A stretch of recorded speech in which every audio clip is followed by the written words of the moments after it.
it appears that we are officially live. Great. Hello, everybody, and welcome back to another session of our Sussex Vision Seminar Series, as always, within the Worldwide Neuro Initiative. I'm George Kafedis, a master's graduate from Thomas Euler's group, and currently a PhD student with Tom Baden. And as your host for today, I would like to once again begin by thanking Tim Vogels and Panos Bozelos for putting forward this ever-expanding initiative towards a greener and much more accessible seminar world. Having said that, allow me, of course, to get back to the reason we all gathered here for today and introduce our guest from University of Illinois, Professor Anna Vlasits. Anna studied neuroscience and behavior at Columbia. During her PhD with Marla Feller at Berkeley, she focused on motion processing in retinal interneurons, and more specifically on the inputs to starburst amacrine cells. Color processing was added to the mix in 2018 when she joined as a postdoctoral fellow the lab of Thomas Euler at Tübingen. And in 2021, she returned to the US and the lab of Tiffany Smith at Northwestern University for links between genotype, retinal function, and ultimately behavior. And early this year, it's already early, but even earlier this year, she started her own group of retinal information processing as an assistant professor at the University of Illinois. I'm very excited to have Anna here with us for her talk entitled Inhibition in the Retina. So without any further ado from my side, please all welcome Professor Vlasits. Anna, the stage is officially all yours. Thank you so much for that introduction, George. I'm going to share my screen now. And so you should be able to see my talk here. Okay, well, I'm really excited to be here today to talk about inhibition in the retina. And first, I'm going to just start out by telling you what my lab is really generally interested in. And I'm going to use a fun example from the world of social media. So in general, my lab is really interested in how our visual system processes different types of information like motion and color. And one example of this is this visual illusion that showed up on social media a few years ago called the dress.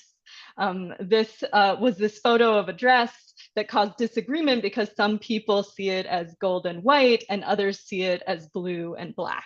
And this wasn't just something that was happening because people had different tinting on their computer screens or something like that. People were really seeing different viewers looking at the same screen were seeing something different from one another. And there's a lot of information online about how exactly that all works, but I think this illusion illustrates two things about the visual system that are really interesting to me and that I'm going to be talking about today. So the first one is that the visual system is processing information about the context to tell us about color. And so here you can see that if we remove some of the context, you might change your perception of what these colors are looking like. And the second thing is that there's diversity between people that leads to different perception of the environment. And so in my lab, we're really interested in studying how the visual system does these different types of information processing to end up with things like context, as well as this neurodiversity in sensory processing between individuals. And so we study this at the very first stages of visual processing that take place in the retina. So the retina is this blue tissue at the back of the eye, and light enters the eye through the cornea and lens and hits the retina, where it activates these photoreceptors that turn this light stimulation into electro and chemical signals that pass through a circuit on their way to the brain. And they go through these ganglion cells. The end of the circuit before it enters the brain is the ganglion cells that have their axons going down the optic nerve, connecting and sending information to the brain. And what I'm really interested in is what happens in between these photoreceptors and ganglion cells, these processing stages in between that we think are important for setting up different kinds of information that get sent to the brain. And so that's accomplished through these excitatory interneurons called bipolar cells that are bridging between the photoreceptors and ganglion cells, as well as inhibitory interneurons called horizontal cells, and especially my my favorite cells, the amacrine cells, that are providing inhibitory input and modifying the signals that pass along this pathway. And so this is where we think a lot of this kind of magic is happening, especially is in these amacrine cells. And the reason that we think that is that there's actually a really high number of inhibitory interneuron types of these amacrine cells in the retina. So if we look at the numbers of different cell types within each of these different categories, we have just a couple photoreceptors and horizontal cells. Then we have around 14 types of bipolar cells. At latest count, there are around 60 different types of amacrine cells, only some of which are shown here with their kind of anatomical structure. And finally, around 30 to 40 ganglion cell types. This is all in the mouse retina, but they're kind of similar scale to the number of them in primate retina as well. And so we think that all these inhibitory interneurons are playing different roles and essentially setting up different channels of information flow out of the brain. And so we think inhibition is especially important for that. And here are some of the ways that inhibition could be shaping information sort of in the abstract. First of all, inhibition can be controlling the filtering of information or computations. And you can think of this like the traffic flow through a neural circuit, where inhibition can set which kinds of information can come through, whether it's bicycles, pedestrians, or cars, for instance. And then it's also controlling the rate of information flow. So how often a cell spikes, for instance, or whether it's spiking at all. And so today I'm going to tell two stories about how inhibition is contributing to information processing in the retina. First, I'm going to talk about how inhibition filters chromatic information in the retina. And I'll talk about an idea called debiasing that lets us take things that are already separated and bring them back together, like merging signs. And then the second thing that I'll talk about is genetic differences that lead to changes in inhibition and sensory processing in a mouse model of autism. Okay, so starting with our first story about this color-related debiasing in the retina. So I told you we have this circuit that's processing different types of information. And one way you can think about this is that you take a visual input and then separate it out into all these different types of information that were in that visual image, like motion, edges, contrast, and color. But it's not really that simple. One of the ways that it's not that simple is that the channels are really, the channels that go into the brain are really carrying more than one kind of information, and they're carrying them to lots of different brain regions. But second, the biological retina actually already has specializations at these very first stages that make it so that it's not just like similar to a camera taking a photo of the world and then filtering it out into different types of information. In reality, this first stage already is filtering that image in a particular way. And this affects what kinds of information the downstream circuits have access to. And so what I'm talking about in particular here is chromatic specializations, which we have, in our own retinas, where we have more color information coming into our foveas. And this is also true in the mouse. They have specializations for how they see chromatic information. First of all, mice are dichromats. They have express opsins, which are the proteins inside the photoreceptors that detect light, that are UV sensitive and green sensitive. This is a plot of the wavelengths of light that they're sensitive to. And then they also express rhodopsin, which is mostly green sensitive, and this is expressed in the rod photoreceptors. Just like in humans, where we have more cones in our foveas and not in the rest of the eye, the mice have a specialization in their cone opsin expression that makes it so that they are more sensitive to specific colors in specific regions of their retinas. So I'm showing this here with different species of mice, where they're showing the different distributions of cones, green and UV, throughout the retina from dorsal to ventral. And so you can see that there's this gradient of green to UV opsin expression in the mouse. That is essentially a filter on what types of visual information are reaching the retinal circuit.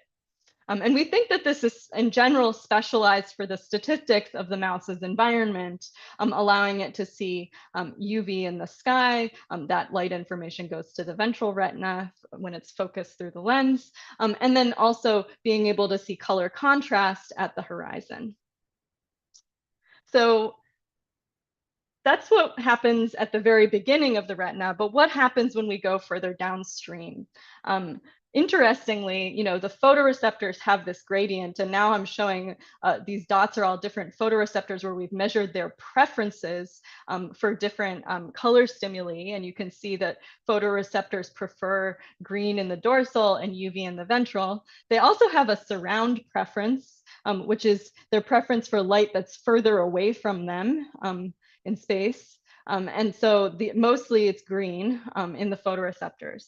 And those preferences are mostly carried along by the bipolar cells that also prefer green in dorsal and UV in ventral retina. But something really interesting happens when we get to the ganglion cells. So at the ganglion cells, things are suddenly all mixed up, where we have UV preferences in the dorsal retina, we have green preferences in the ventral retina. These surrounds are, presenting with lots of different preferences, either white, which is not preferring green, or UV, which is an achromatic stimulus. And so I'm really interested in how we get from this biased beginning to the retinal signaling cascade, and then end up with information that's much more distributed in the retina. And we thought that this could be coming from the amacrine cells. Okay, so to set up this problem then, we don't have, this is not the situation that we have in the retina. We really have a biased visual input that we need to extract these different types of information out of. And so the question that we wanted to ask was, do the amacrine cells diverge from that chromatic gradient that we see in the retina?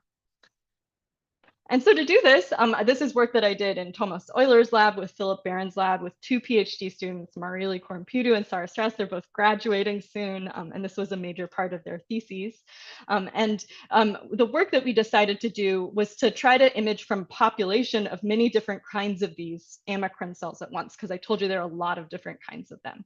And a big challenge with that is that amacrine cells don't have axons and don't fire action potentials. So we really needed to image from their dendrites, which are projecting into this plexiform layer in between where the ganglion cells are and where the bipolar cells are. And so we use a mouse line that labels, in particular, the GABAergic amacrine cells to do this, so that we can, and then we express a calcium indicator that lets us see changes in calcium that we think are related to activity in these cells in response to light. So we project light onto the photoreceptors, and then we can image these changes in activity in the amacrine cells with calcium. And so this is showing an example of some responses to a white spot of light that's turning on and off, and then changing its luminance in this pattern. And you can see, if you look down here in the ganglion cell, there's a ganglion cell layer, there's a cell soma that's labeled, but you can also see this tangled up activity happening in this dendritic layer here. And there's a sublayer called the off layer and a sublayer called the on layer that alternate with one another because they're more responsive to on versus off stimulation. And so we can take this activity and look for groups of pixels, regions of interest that we think represent small groups of small pieces of dendrite because they have highly correlated activity with one another. So here's an example field of view where you can see these individual little dendritic segments that have different types of activity from one another. And here I'm just showing this spot of light that turns on and then turns off, and then the calcium response in 3 of these dendrites, where you can see that dendrite number 1 had an on response, dendrite number 2 had an off response, primarily with a large peak when the light turned off here. And then we had an on-off dendrite down here. So we took this And then we decided we wanted to find out what the chromatic preferences of these different amacrine cells were, so we could find out how they're processing chromatic information. And to do that, we used a different stimulus that had 3 different spatial regions: a center, a local surround, and then a far surround. Our field of view is scaled to be this little line right here in the middle of the stimulus. And then we had in each of these subregions, we flickered on and off either a UV stimulus or a green stimulus, where each spatial region flickered on and off randomly, separately from one another. And so then we played UV epochs and green epochs in this stimulus, and then got our regions of interest that had highly correlated activity. We think these are these little dendritic segments. And then using event-triggered averaging, we were able to extract which pattern of visual stimulation would cause the strongest response. So these traces are not the responses of the cell in calcium, they're a representation of the stimulus over time that caused the best response in these individual dendritic segments. And so you can see it, for instance, with this row number 1, which is one region of interest that has a preference for a green stimulus turning on in its center, compared to it wouldn't respond as much to UV. And then we have a preference for the stimuli turning off in the surround, and no strong chromatic preference there. And so we can draw a picture of a kind of a sketch of what the best stimulus looks like, both in terms of spectral contrast or chromatic preference here, where we have a green center and then an achromatic preference in the surround, and then also the on-off preference. So on in the center and dark signifies that it prefers something turning off in the surround. And we can do this with all of these regions of interest that we collected. And then the first thing that we wanted to know was, if we look across the retina in these dorsal and ventral regions, do we see differences in how these amacrine cells are processing chromatic stimuli compared to the bipolar cells and photoreceptors before them? So that's what I'm going to show you here. So again, this is what the bipolar cell receptive field preferences look like for chromatic information. And when we look at the center response of these amacrine cells across the retina from dorsal to ventral, we see that there's not too much of a gradient. We have some green preference in the dorsal retina, some UV preference in the ventral retina, but there's also lots of white dots in here that have no preference for UV versus green. And we have lots of green in the ventral retina and UV in the dorsal retina. We can also look at these other spatial regions. So for instance, here in the local surround, we actually did see more UV preference of these amacrine cell dendrites. And this suggests to us that there is a fair amount of lateral flow of chromatic information about UV happening in the retina. And so overall from this, what we took away is this kind of answered our question. The amacrine cells are really diverging strongly from this chromatic bias that we observe in the upstream cells in the retina. And so the next thing that we wanted to know is if there are differences in the functional types of amacrine cells within this population. When we clustered our amacrine cells into groups based on their chromatic preferences, and then looked at those clusters in the dorsal and the ventral retina. And so what I'm showing here is the chromatic preference of a group of regions of interest. So it's an average chromatic preference. And one of the things that we can see from this is that clusters, members that are in the dorsal retina tend to have green center preferences. And clusters in the ventral retina tend to have a lot of UV preferences, but we also do see UV representation in the dorsal and green representation in the ventral retina. We also see that within, sometimes we observed groups where their on-off preferences were really similar to one another. But then when we looked at their chromatic preferences, we saw really big differences in how they were tuned for color. And so this tells us that the amacrine cells can really be categorized not just based on their on-off preferences, but also based on how they're responding to color stimuli and that this is sort of a key feature that amacrine cells are handling. We also found specific examples of really interesting receptive field types. For instance, we found a couple of clusters that had color opponency, and color opponency is the kind of what a cell needs to be able to detect in order to do a color comparison, which seems to be what underlies color vision. So this is cases where we have receptive fields that have one subregion that's really tuned to UV and one really tuned to green. And in this case, these two regions actually have their center surround antagonism in terms of being off and then on. And this allows for that kind of detection of where a color transition is happening in an image. We also see that there are several clusters that are completely achromatic. And they have the same response to UV or green for the most part. And we see those in both the dorsal and the ventral retina. And we think these are good examples of cells that have been debiased for color. So even though their inputs from those bipolar cells have a chromatic preference, they're not transmitting that information anymore. They're transmitting other kinds of information, like just contrast, for instance. And so we were really curious about how amacrine cells become debiased or achromatic. And we came up with a hypothesis that we tested where we thought about this. You know, what I was saying just a moment ago is that we have really strongly tuned bipolar cell and we have a weakly tuned amacrine cell. And how does that happen?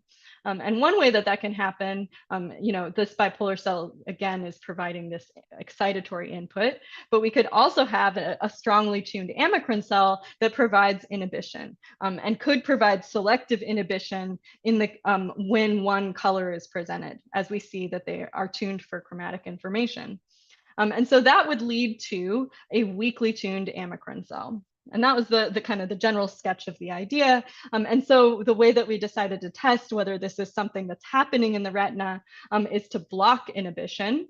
And so when we block inhibition, we expect to see that the amacrine cell dendrites would become more strongly tuned. And this is exactly what we saw. So looking at this plot, this shows the control, the tuning in the control and in the drug condition. And this is for amacrine cells in the on and the off regions of the retina. And we looked at the spectral contrast preference, where a positive value is green preferring and negative value is UV preferring. And we see that, especially in the case of the on sublayer, lots of amacrine cell dendrites become more tuned for UV when we block GABA receptors. And so what this led us to conclude is that feed-forward inhibition between amacrine cells can actually debias amacrine cells for chromatic information, at least in some parts of the retina. Okay, so I'm going to conclude this story of the talk. There's more on bioRxiv about this, but just to summarize, we imaged the chromatic preferences of GABAergic amacrine cells, in particular looking at their dendrites in the retina, where we think all the action is happening for them. These dendrites have less biased chromatic preferences than upstream neurons in the retinal circuit. Amacrine cell clusters have diverse chromatic preferences within contrast preference families, and we observe both color opponent and achromatic groups. And then we found that achromatic tuning is due, at least in part, to feed-forward inhibition from other amacrine cells. Okay, and so looking forward in my own lab, where I'm thinking of going next is, I talked about this kind of schematic here, and you know, I'm really interested in how these different pathways in the retina are handling this biased chromatic information.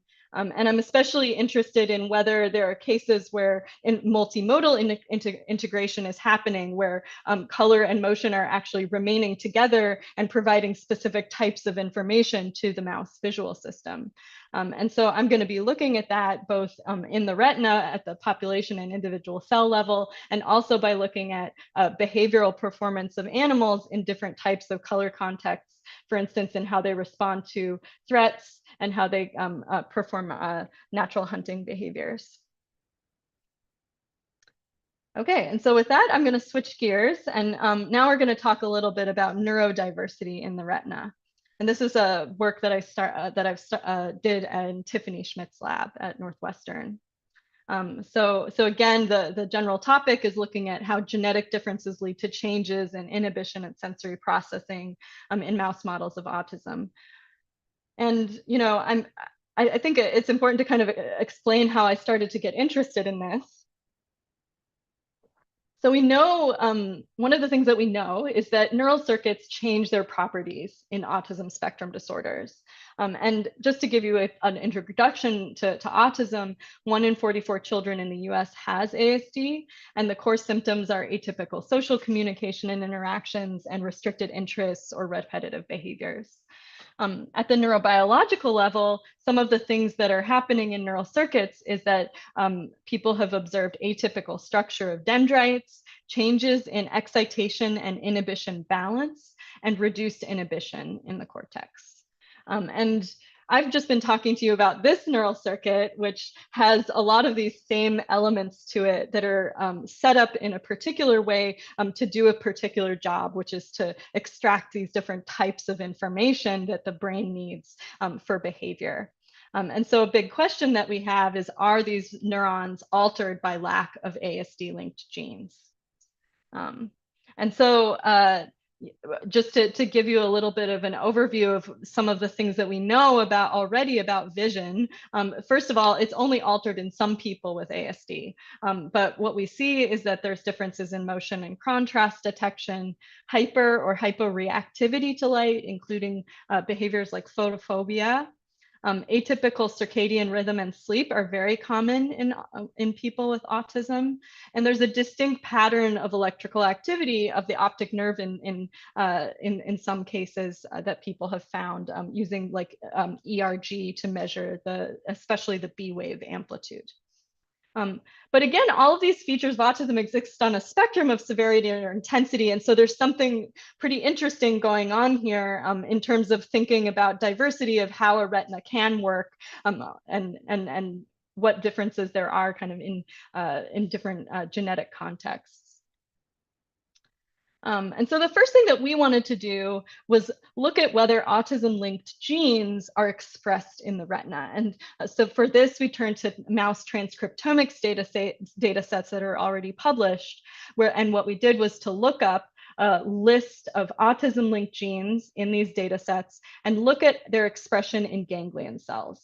And if you're interested in other cell types, I've also looked these up in my bioRxiv manuscript for other cell types in the retina as well and plotted them in these ways.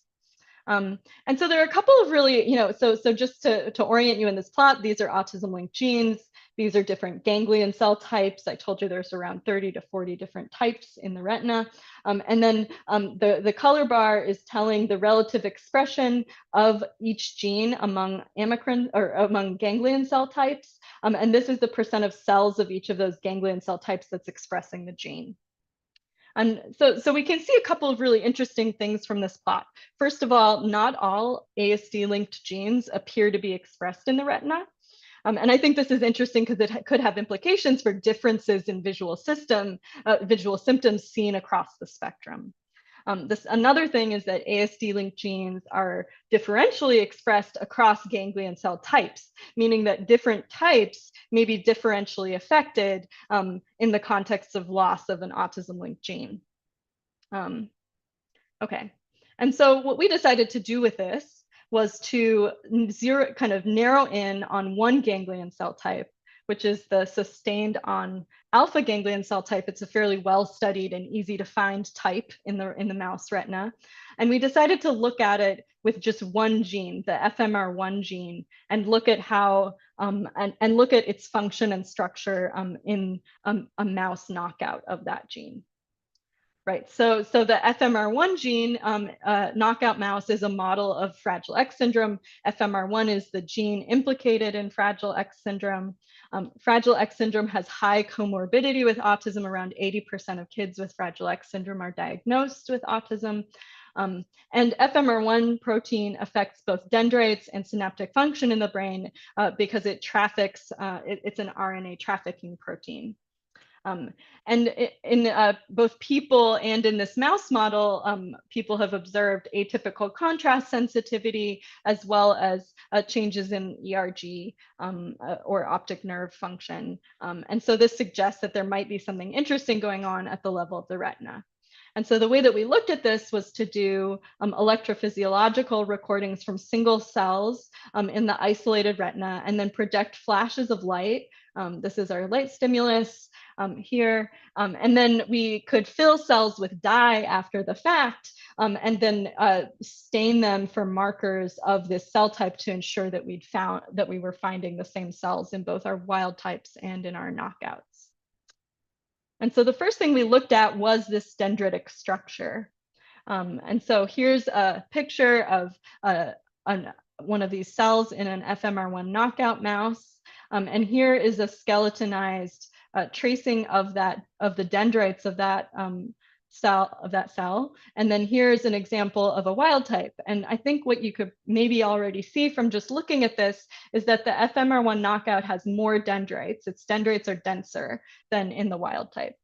And the way we measure that quantitatively is using shoal analysis, where we can look at, as a function of circles going further and further out along the dendrites, how many dendrites are crossing at those different distances. And so based on this, we can see that the FMR1 curve lies above or is denser than the wild type, even though these cells are about the same size as one another. We can look at this across the population of cells now, shown here, where we see, again, that in the FMR1 case in teal, there's more dense dendrites across that population of cells. And this is a significant difference in this maximum number of crossings, even though our populations all have about the same size of cells across the retina. And so in general, what we conclude from this is that the dendrites don't seem to be developing in the same way in the FMR1 knockout. And next thing we wanted to know was whether this difference in the cells also extends to its ability to respond to light. And so to look at that, we did cell-attached recordings from individual ganglion cells, where here I'm showing the time course of a response of a ganglion cell. The light turns on in the green box. And you can see that these cells follow their namesake, which is sustained on alpha cells. They turn on, when the light turns on, they fire more rapidly, and their response lasts for the entire period of the response, or it's sustained. And you can look at this we can look at this as a firing rate over time, shown here, where you can see that there's this transient peak in the firing when the light first turns on, but then that firing stays high for the length of the stimulus. When we compare this to the knockout, you can see that the FMR1 responds more weakly to light here. It's firing less rapidly, and also its response is less sustained. And so we can quantify that. Here's the population data showing that this is the case across the population. And then we can look at both the peak response and the sustained response and compare those between FMR1s in teal and wild types in black, and see that we have a significant difference both in the peak and in the sustained component of the response. And so from this, we conclude in general that light sensitivity is dampened in the FMR1 knockout.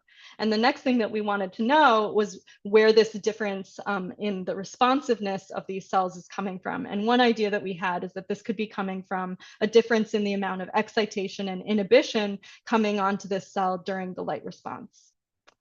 So to look at that, we did conductance analysis, which we did voltage clamp recordings that we then extracted the conductances from. And so this is an example of the conductance onto the cell over time, the excitatory conductance, and the wild type is in black, and the knockout cell is in green or teal. And you can see that in both cases we have kind of excitation that matches what the firing looks like in these cells. And these are not significantly different from one another across our population of cells. But when we look at the inhibitory conductance, we see something really interesting, which is that there's more inhibition during the light response in FMR1 knockouts compared to wild types in these cells. And this is a pretty dramatic difference in the conductance that we can see across the population. And so I told you earlier in the talk that EI balance is something that people have observed to be altered in mouse models of autism.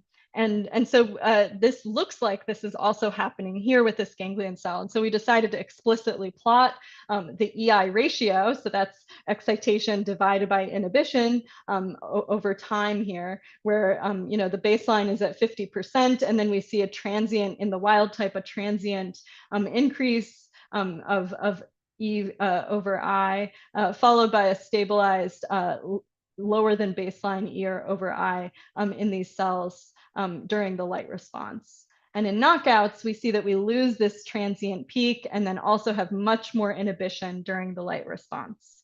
And those are significantly different from one another in both cases. And so we conclude from this that the FMR1 knockout cells have more inhibition, and so this is, at least a kind of proximate explanation of why they're spiking less. Okay, so this is a really interesting finding because if you look in the literature, it's not the same as what was happening, what's been observed to happen in the cortex. So these retina cells have, not too much of a change in their excitatory input, but have an increase in their inhibitory input, and their overall EI balance is lower. Whereas in cortex, people have observed decreases in both excitation and inhibition, leading to a higher EI balance in the end.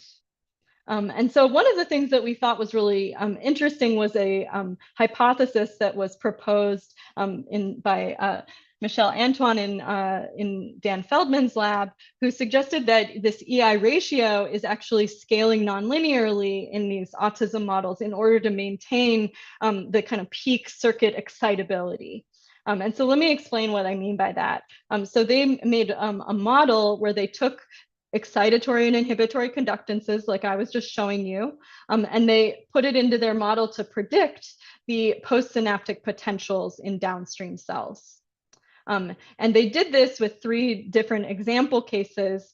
Their kind of wild type case here, their stabilized EI ratio. So if E and I are scaling exactly the same as one another, but decreasing as they see in cortex, or scaling that's more similar to what they see in autism mouse models, where the excitatory doesn't scale down as much as the inhibitory does. And so they end up with a higher EI ratio. And what they found in their postsynaptic potentials was that for both the wild type and the ASD case, they had similar peak responses these depolarizations in the cells. Whereas when they kept the EI ratio stable, they had a lower depolarization. And so in that, if it had scaled like that, the excitability of the circuit would have changed. And there's a lot that's really different about these 3 different responses, but they really focused on this idea that the EI ratio might be working to maintain this circuit excitability. And so we wanted to find out whether this was also happening in our retinas, even though we have such a different outcome compared to cortex.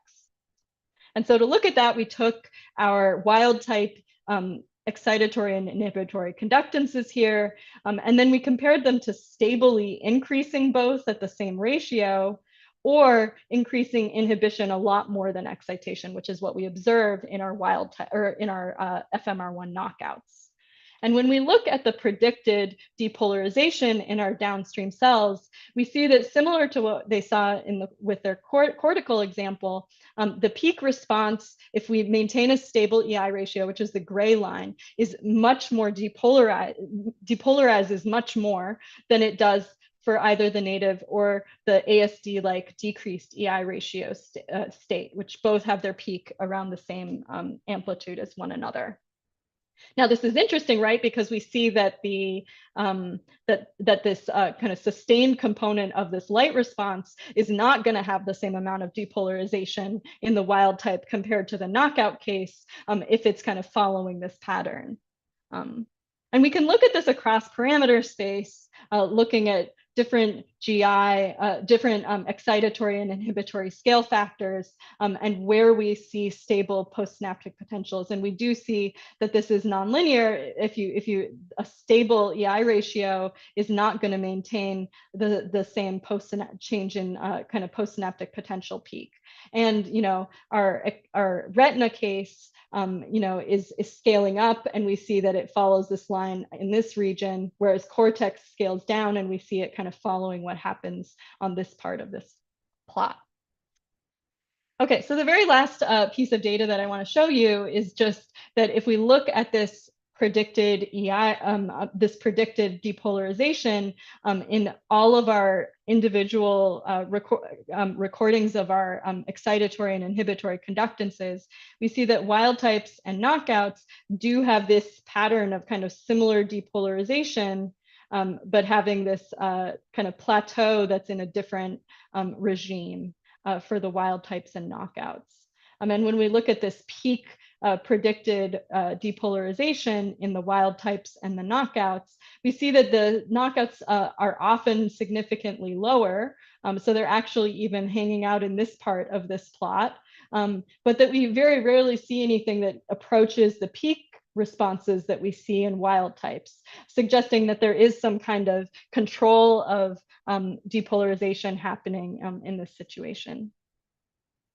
Okay, so just to conclude all of that, the modeling suggests that the changes in EI balance are conserving the circuit excitability in both the retina and cortex, even though there's really different things happening with excitation and inhibition in both cases. Okay, so just to summarize part 2, we found that ganglion cell type, this S-on alpha cell in the FMR1 knockout model of Fragile X syndrome, that these have denser dendrites, and they respond more weakly to light compared to wild type. And so we think that there's some, and this is because they have elevated inhibition and lower EI ratio. And we think that this could be partially a homeostatic mechanism that's kind of attempting to maintain circuit excitability within a different genetic context. And so thinking forward about my plans for my own lab, I think there are kind of two outstanding questions that I think there's a lot of outstanding questions, but there are two that I'm really especially interested in. And one of them is that, we don't yet know how this stronger inhibition is emerging in development. And whether this affects other ganglion cell types in the same way. And so I'm interested in tracking ganglion cells over, their inhibitory inputs over development, and also looking at other ganglion cell types and other mouse models of autism to see if we see kind of convergent phenomena happening across in the retina in these different genetic contexts. And then the second thing that I'm interested in is, answering the question is, we don't know yet how this change in inhibitory function in the FMR1 knockout relates to vision and behavior in Fragile X syndrome. And we have some interesting behaviors such as the optokinetic reflex that seem to be working differently in our mouse model. And we're interested in employing conditional strategies to knock out FMR1 specifically in the eye and look at behavioral outcomes and what aspects of retinal function are influencing behavior. Okay, and so with that, I'd like to acknowledge all of the people who were involved in this work. There are a lot of them. The work on chromatic information processing in the retina was done in Thomas Euler's lab with Marili Korompidu, and in Philip Barron's lab with Sarah Strauss, PhD students, as well as being advised by Thomas Euler, Philip Barron's, and collaborating with Kaplan Franke, and Tim Schubert provided animal support. And then the work on FMR1 was done with a team in Tiffany Schmidt's lab, Pedro Guzman, Maria Seda, and Ani Wickman, with the supervision from Tiffany Schmidt. And there was many different sources of support for this work over the years. The last thing I want to acknowledge is that I have just opened my lab, as George said, at the University of Illinois in Chicago, and I'm recruiting postdocs and PhD students. And so thank you to also all the other lab members that I didn't fit onto the slide who contributed thoughts and ideas over the many years of these projects, and as well to you for your attention. And I'm really happy to take questions. Thank you. Thank you so much, Anna, for this fascinating talk on both topics of your recent research. There are already a number of questions appearing in the chat. I have a lot of my own, but I will keep them for later and prioritize the ones in the chat. In the meantime, I'm going ahead and I'm posting the Zoom room link. This is for the audience, so you can copy it, because as a reminder, after the first round of moderation of questions that appear there, we will continue offline. So let's start with the second part of your talk, which is more recent in everyone's memory, let's say. The first question is from Rasana Somaya, and I'm so sorry if I'm mispronouncing the name. And the question is, since FMR1 is an X-linked gene, are you seeing any difference between male and female mice? Yes, this is an important factor, right? So again, FMR1 is expressed only, it's on the X chromosome. And so males have one copy of it and females have two. And this leads to something interesting in humans, which is that kind of in the wild in humans, for the most part, we see a fair number of males that have lost function of FMR1 completely, whereas in females, usually people are heterozygous. They still have one functioning copy of FMR1. And so this leads to some interesting issues. So at this stage, all of the work that I showed you today was done in males. And I'm very interested in exploring the sex differences and how having one operating copy of FMR1, but one missing, which can lead, you can have kind of mosaicism of the X chromosome in the body, how that affects retinal processing as well. And that's definitely a future direction that's on the docket. Yeah. And one question I have on the topic before we move to the other one. So you say that we don't know yet, of course, how this change in inhibition arises. I was wondering, could it be just the result of the morphological differences between wild type and knockout, like change of passive properties of the dendrites? Or would you expect more like, different channels being expressed, different wiring and so on being the culprit for this change? Yeah, that's a really important question. So one of the things that I did to look into that was to look at the spontaneous inhibitory activity on my cells to see whether we see more inhibitory minis, or kind of evidence of more inhibitory synapses on these FMR1 knockout cells compared to wild types. And we do indeed see that, which suggests to me that there are more inhibitory inputs. Now, where that is all coming from, whether it's that, lots of inhibitory inputs come in and then normally they're supposed to get some of them pruned away, but they don't get pruned away, or whether it's just more inhibitory or stronger inhibitory inputs showing up in the first place, is a really interesting aspect of this that I'm hoping to find out more about. Thank you very much. Returning to the first part of your talk, Marla Feller has a question. How does one explain the UV impact on dorsal amacrine cells? Beta band on rods, or maybe very, very, very long processes? Yeah, those are definitely possibilities. Some amacrine cells really do reach far enough that they could be dipping into getting input from different parts of the retina. And I think we don't know yet whether that's the case, although we do see these really large receptive fields that sometimes have UV in the surround. And that's like, those were that surround diameter was 800 microns, so pretty long. And so but I think the other thing to keep in mind is that you do have true S cones throughout the entire retina that are sparsely present there, and we haven't figured out what role they might be playing in input to amacrine cells at this point. But I think that's another possibility. And I think this addresses also Simon Laughlin's question about whether we have like small numbers of vice versa connections at the dorsal and ventral region in the distribution of cones. So I will move to the question from Christian Puller, which is, in your screen of GABAergic amacrine cells in wild type, were the robust ROIs rather evenly distributed across the IPL, or did you notice a bias towards some sublayers? Yeah, so we definitely we imaged through the whole thing, and the way we were doing that was with an electrically tunable lens. So we were taking sort of an optical slice through the retina and getting like the on and the off layers. But in general, because our optics are from the top, the signal was often better in the on layer. And so I think we did have more regions of interest kind of for technical reasons in the on layer than in the off layer. They had better signal to noise. But other than that, I don't think we observed, we didn't observe any kind of major sampling differences across the IPL. We did look, and you can see this in the bioarchive, Marili plotted the fact that we don't really see any special trends across the IPL in the tuning of amacrine cells. There's not much of a special preference for UV in the off layer versus in the on layer or anything like that. Yeah. Right. And I think this was the last question that appeared in the chat. So I have two of my own before we continue offline on a related topic, because you record from dendrites and not some our action initial segments, right? So dendrites are multifaceted, so very compartmentalized, right? So maybe even neighboring regions will have different properties that when you place stimuli of different radii, like one region might influence the next and how it encodes the signal. Yeah. Is there any way to alleviate such effects, or are they integral to the recording themselves?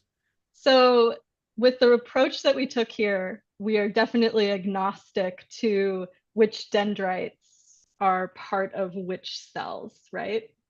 We could have been recording, 10 regions of interest that were all happened to be from one dendrite that was fully planar in our field of view, or we were getting like a random mixture. Something could weave in and out of our plane of focus, and they could show up as separate little structures there. And we know that different amacrine cells have different kind of dendritic integration properties of how much they're kind of averaging or keeping information local within the dendrites. So we were kind of agnostic to that, and we said, okay, we're going to just see what types of information are represented anywhere in any dendrite of this group of amacrine cells, the GABAergic ones.